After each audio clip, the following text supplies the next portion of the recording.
Social మీడియాలో సుశాంత్ రెడ్డి అనే YouTuber Pawan Kalyan political జర్నీపై, Pawan Kalyan టీడీపీతో అలయన్స్ పెట్టుకున్న విధానంపై ఒక అనాలిసిస్ వీడియో చేశాడు. ఆ అనాలిసిస్ వీడియోపై ఎక్స్లో పెద్ద డిబేటే జరుగుతోంది. అందులో తను పవన్ కళ్యాణ్ ఇన్నేళ్ల పొలిటికల్ జర్నీలో సాధించింది ఏం లేదు, ఆల్టర్నేటివ్ శక్తిగా ఎదగలేకపోయాడు. టీడీపీతో పొత్తు పెట్టుకొని జనసేన పార్టీని ప్రజల్లో పలచన పడేలా చేశాడు.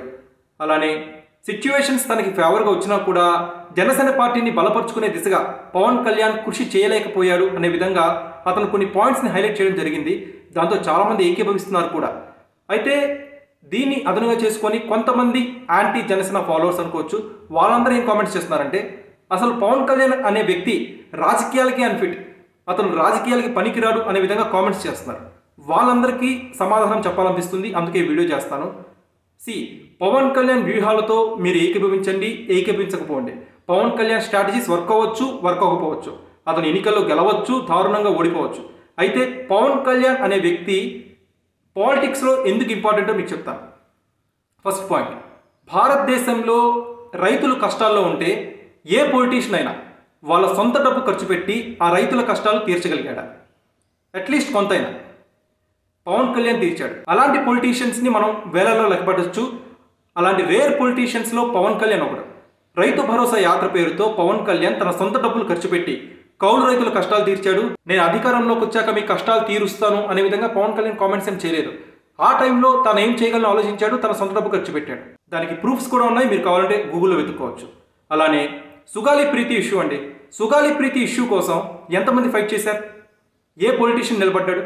పవన్ కళ్యాణ్ వల్లే అలాంటి ఇష్యూ, అలాంటి సెన్సిటివ్ ఇష్యూ ఒకటి బయటకు వచ్చింది. అన్ఫార్చునేట్లీ ఇప్పటికీ సుగాలి ప్రీతికి జస్టిస్ జరగలేదు. అయితే పవన్ కళ్యాణ్ ఆ ఇష్యూని లేవనెత్తిన విధానం నిజంగా స్ఫూర్తిదాయకం.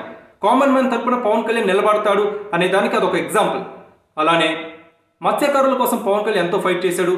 వాళ్ళకి దక్కాల్సిన రైట్స్ గురించి అనేక సభల్లో చర్చించాడు కూడా. దీని గురించి కూడా మీరు కావాలంటే గూగుల్లో చూసుకోవచ్చు. ఇక ఉద్దానం సమస్య ఒక నేషనల్ ఇష్యూ అయింది. చాలా మంది తెలుగు ప్రజలకి అసలు ఉద్దానంలో ఏం జరుగుతుంది, అక్కడ ప్రజలు ఎలాంటి అవస్థలు పడుతున్నారో తెలిసిందే జనసేన పార్టీ వల్ల.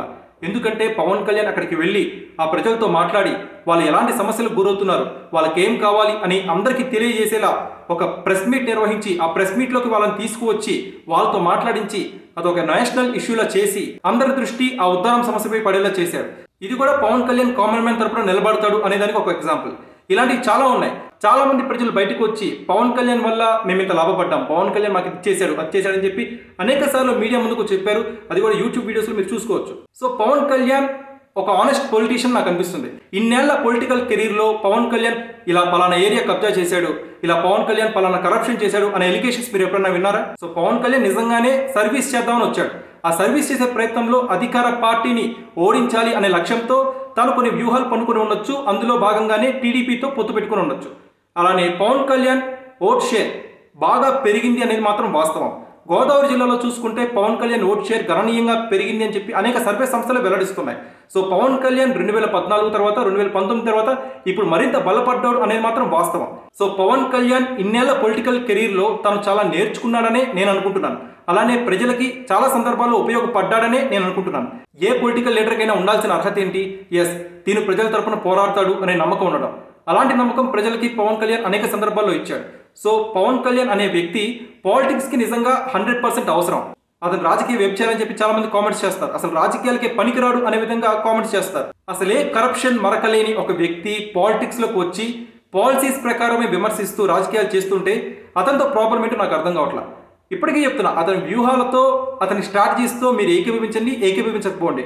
అతని వ్యూహాలు హిట్ అవ్వచ్చు, ఫ్లాప్ అవ్వచ్చు. కానీ పవన్ కళ్యాణ్ లాంటి ఒక పొలిటీషియన్ ఖచ్చితంగా ఉండాలి. అతను ఉంటేనే కామన్ మ్యాన్ తరపున ఇతను ఫైట్ చేస్తాడు, కామన్ మ్యాన్ తరపున ఇతను ఉన్నాడు అనే భరోసా ప్రజలకు కలుగుతుంది. దానికి ఎగ్జాంపుల్స్ కూడా అనేకం ఉన్నాయి. సో ఎవరైతే పవన్ కళ్యాణ్ పాలిటిక్స్కి అసలు అనర్హుడు అని కామెంట్స్ చేస్తున్నారో వాళ్ళు ఖచ్చితంగా ఒకసారి ఆలోచించుకోవాలి. ఇలాంటి పొలిటీషియన్స్ నిజంగా చాలా అరుదు. ఇలాంటి పొలిటీషియన్స్ మళ్ళీ రావాలి, ప్రజలు కూడా ఆదరించాలని నేను కోరుకుంటున్నాను.